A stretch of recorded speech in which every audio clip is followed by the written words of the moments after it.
Go. What's up? This is Kim Osorio. You are tuned in to Gully TV. I keep my eye on the underground, locating all the movers and shakers, doing this hip hop thing. I got a special guest tonight out of Harlem. Go ahead and introduce yourself, Pimp. You already know it's 100GrandRoyce, aka the Big Hundo. Harlem, what's up? CT, what's up? You know the vibes. All Hundos. Appreciate you. We've been acquainted online for over a year now. I've watched your progression. You earned this spot. Made sure I called you when I got here because you 100% earned this spot. I appreciate your contribution to the record we did, me, you, and THRU. She came out as, flawless. And I look forward to having you on Pillmatic 3.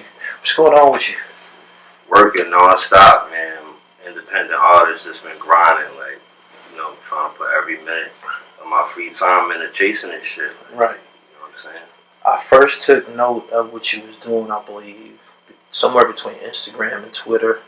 And you was putting in a lot of work with a legendary producer, Dame Grease. Tell us how you met Dame Grease. Well, Grease from Harlem, right? So that's automatic. So, he was just around everybody in the hood, everybody I was fucking with. So, around like 2009, 2008, some of the people I was rocking with, they was doing a project with Grease. I used to just go to the studio all the time. I'd be there 9 at night to 10 in the morning. I watch everybody come through. Max come through, French, Chinks, everybody just come through, put work in, and I just watch, wait my time. I get my verses there, here or there. We got a couple joints out, but I just waited my time, you feel me? Me and Grease always stayed cool. It's crazy how this project came about, how we started working. Because even though, Grease the big homie, we talk to Grease all the time, but El Camino had hit me. He was looking for some beats. He was looking for Grease, right? So what happened was, I'm like, yo, Grease, da-da-da, you know what I'm saying? Try to put that together for them, like Camino and Grease, right? So whatever they had their conversations or whatever. So me and Grease chopping it up. He like, yo, what's up? You want to do something? I'm like, yeah, bet, let's get it. Yeah. So, he just started sending me joints. And as he's sending them, I'm like, yo, you feel me? I ain't never do a project like this. So I'm going to go as hard as I ever did on this project. Right. So I just put the footwork in. We got it on Static, on Shade 45. We got the song on Hot 97. And from there on, we just kept pushing. Just kept knocking out songs till we got a couple projects done. So if you was around him since Chinks and French and Mac, you was around the Dead Solver days and shit like that? Yeah, yes sir. When he was doing them records? Yes sir. Word? Yes sir. It's crazy. I know that he continued to work after Max's incarceration, but nobody that he was working with did anything, in my opinion, that will draw me to them. I listened to a few of the joints that y'all did together. I was ultra impressed like a motherfucker, man. I respect what it is that you're doing. How you feel about stepping in those shoes as being somebody who's associated with him? Because the last person that was publicly associated with him was Big Avell and shit. How you feel about being in those shoes? I always have my own vision, really. I've been locked in. Even though I've seen people work, everybody got their own lane, their own path. I just know when it was my turn, you feel me, I was going to do what I had to do nobody did it before. You feel me? At least from my own perspective. Everybody had their own runs and waves. Even the sounds is different. I know what I wanted to do with Grease. So, you know what I'm saying? I didn't really feel like I was stepping in no shoes. I felt like it was a lane wide open for me. Right. And I just went in and went to attack that. Was you actually in the studio when Max was recording and shit like that? Yeah. So you know him? Yeah. Okay. How'd you meet Charlie Rambo? Well, it's the same thing. Just being in the studio. Yeah. The way Vacant Loud was, it was everybody was there all the time. It wasn't no sessions. You know what I'm saying? So we'd just be there kicking it. He'll come through, big gallon of Henny or the Remy, get smacked. You know what I'm saying? And cut. Yo, Grease no beat on, go lay 40 joints. Right. And dip off. So he come in there live, huh? Yeah. But turned up. I used to be trying to stay up, be there 2, 3 in the morning, eyes damn near closed, but these niggas come turned up, you feel me? It was impressive to see, because them niggas was smack, wilding, but working at the same time. Right. I see that you got 10 releases on your resume. probably more by now, but okay. Yeah. Gotta update this bio here. You've been putting in a little Facts. work. Of them 10 or so releases, what would you consider to be your Reasonable Doubt or your Illmatic? I feel like I got two. I got Triple Crown, Mm-hmm. and I got It's Personal. Those is, first of all, those is two of my Paul's longest bodies of work. Yeah. And most complete bodies of work. I felt like my pen was at its best. The production I picked was at its best. Yeah. The features I had, you feel me? It just meshed perfect. Like, so. That's something I want to talk to you about. Who was featured on some of these projects? I see you doing a lot of damage on your own, and that's kind of rare. A lot of people try to make their entry by the way of affiliation with somebody else, but that wasn't really the case with you. Besides Dame Grease, you just established your own identity. Yeah, like I was watching. So, who were some of the people that was featured on some of these projects? Alright, on Triple Crown, I got Smoke Dizzle on there. We got a fire joint called Never Be. The Return, me and El Camino. We got a joint called In a Lifetime. Who else I got? Like I got Breeze Mantana and Red F on It's Personal. We got a crazy joint called Coming of Age. Who else? Like we got it's a couple joints. Like I got a couple heavy hitters on some shit I'm about to drop soon too. But Grease, like it's wild joints that shout out. I got Def Soldier on the joint. Shout out to Def Soldier. We got a couple joints out. We got a joint called Aim for the Head. And we got a joint called Raindrops off It's Personal. Like it's a couple artists I fuck with. Right. Red F, we got a project out. It's called Classic Material. Shout out to Red F. He fuck with the high over there. Shout out to UFO Feed. You know what I'm saying? I've been hearing Feed's name a lot. Yeah, so you know what I mean. They got a crew. We dropped a project called Classic Material. You know what I'm saying? It made it to the you know what I'm saying, the Joe Budden podcast. They played that joint. Yeah. You know what I'm saying? It's a couple artists I fuck with. I noticed this. I think it was this past summer. You was on tour, right? Yeah. Conway the Machine. Yeah. How did you find yourself in that situation? It's crazy, like, cause Coach Bombay, that's Rome Street's manager, right? Coach Bombay, you know, we was working together. He had me on the road doing shows, like, you know, I did some shows with Stove God. I did some shows with a bunch of people, like, off the top of my head, I can't remember. But anyway, we figured out Conway was going on tour, so he put me on with Conway's manager. Yeah. You know what I'm saying? So he kept me in the loop of everything. I did a couple shows with Conway, matter of fact. Finished the long ride, been contemplating on how to kill shit. Hustle for the thrills, it's enough that I deal with. Protection in the field, funny thing is I'm still lit. Break bread with the same ones I finish your meal with. They like, Coach, put a man in the post. Yeah, the handle is lit, but that ain't shit with the hand on the toast.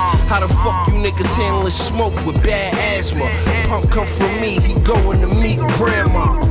I'm never the problem you wanna solve. Yeah. I did 2 shows in Orlando and 1 in Texas with him. And we tore it down, every single one of them joints. So the last show was in Orlando. And, yo, we killed Orlando. We had the whole crowd, like, by the time we walked out that show, the crowd came with us. Like, it was one of those. So, you feel me? I wound up chopping it up with Car Manager, and he was letting me know he was setting up the tour. And he was like, yo, you know what I'm saying? If you want to jump on, let me know. Yeah. And as soon as the tour came, he hit me. Solid shot to Chad. He hit me, and everything was a go from there. Right. I was looking over some of the legendary cosigns that you have, and one that stood out to me was J-Electronica. Mm-hmm. What did you do to attract J-Electronica's attention? It's crazy. It was an NERD concert in Webster Hall in New York City. And You mean Pharrell and them niggas? yeah, NERD, Okay. right? And he was opening up for NERD. Right? Jay was? Jay. Okay. Right? So, you know what I'm saying? Like, he was doing his thing, he was performing, and, you feel what I'm saying? He just had people up there spitting. But they wasn't, shout out to them, but they wasn't really doing what they were supposed to do. Right. You feel me? And if I'm lying, I'm flying, the footage is on YouTube. Right? So, you feel me? He calls me on stage. Right? So I'm like, what's up? Like, so we wound up chopping it up, and I wound up spitting on stage. And you see the footage, I'm bodying it. Like, I ain't gonna hold you. I had something in mind, forgot it, start going off the head. Bodying the shit. I had Jay, you know what I'm saying, arm wrapped around me. I was killing the freestyle. You feel me? Wound up putting the mic down. We dapped it up. We chopped it up. You know what I'm saying? He introduced me to Just Blaze. Whatever. You feel me? And that was that. Like, you know, we wound up chopping it up on social media, you know, a couple times. But, you know what I mean? It can't...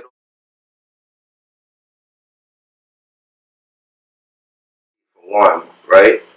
But at the same time, it's like when your grandparents is fighting, like, you feel me? Like, that's not our business no more. Like, we outside now, like, you feel me? We stepped out, like, you feel me? I feel like it's a whole new lane.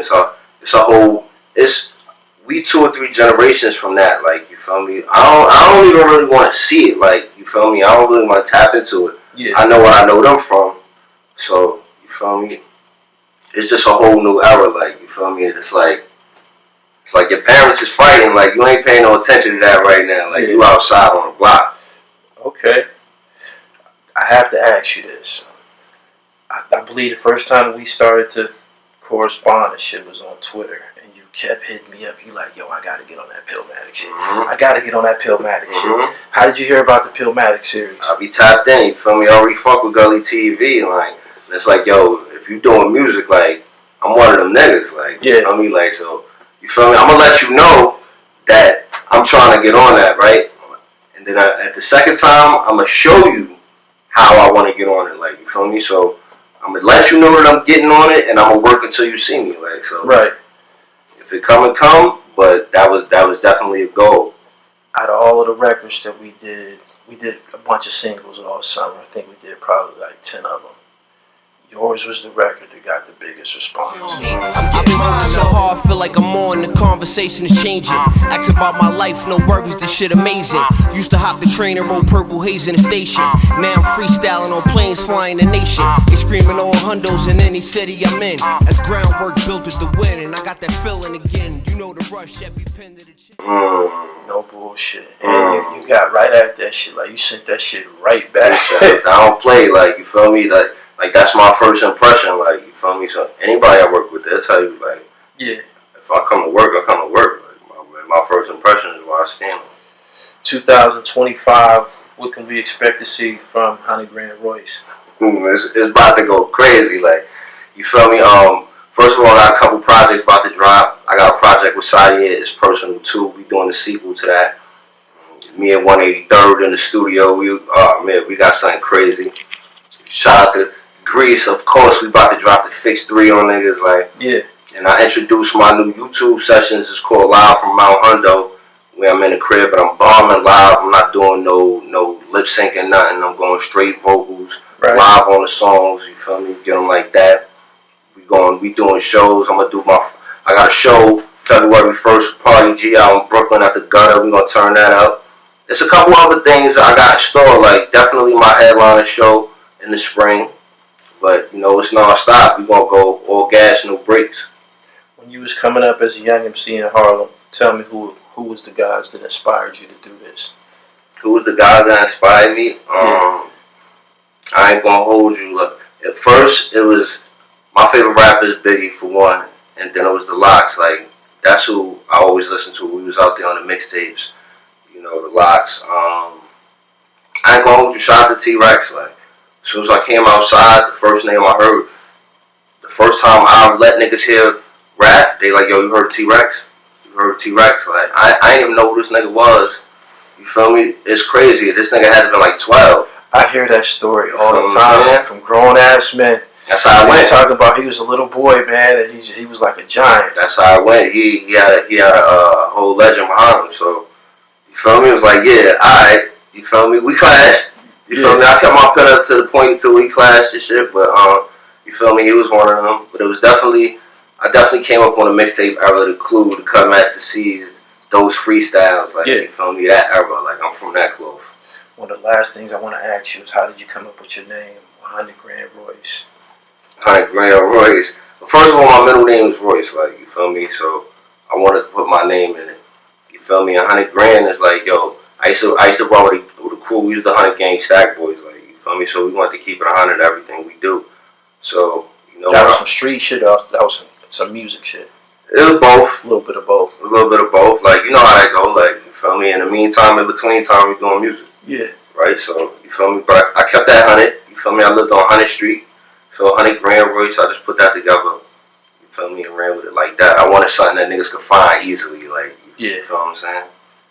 I appreciate you coming down here to do this interview, man. This was like the icing on the cake. Give everybody a little bit of identity and insight to the actual MC who we did that record with. I be having to tell niggas, man, we don't just accept anybody, man. Niggas think it's a free-for-all. Niggas be sending me messages, man, but you definitely did your thing this whole summer. You think 2024 was your coming out year? Yeah, definitely. I probably worked as hard as I ever worked in 2024. Yeah. And I see the results. It appeared that way. Appreciate you having me. I appreciate you for coming through. I need you on Pillmatic 3. Of course. We're going to keep it going. I tell niggas this all the time. Once you work with us, my platform is at your disposal, man. Whenever you got a freestyle out, a new record, a new video, you already know. Just shoot it to me, man. I'm going to put that shit I appreciate that word, too. That's all I have for now, man. We're looking forward to more from you in 2025, and keep up the good work. Little unit, you know what I mean? Tripe the God, real shit, Gully TV. My nigga, for real. My God.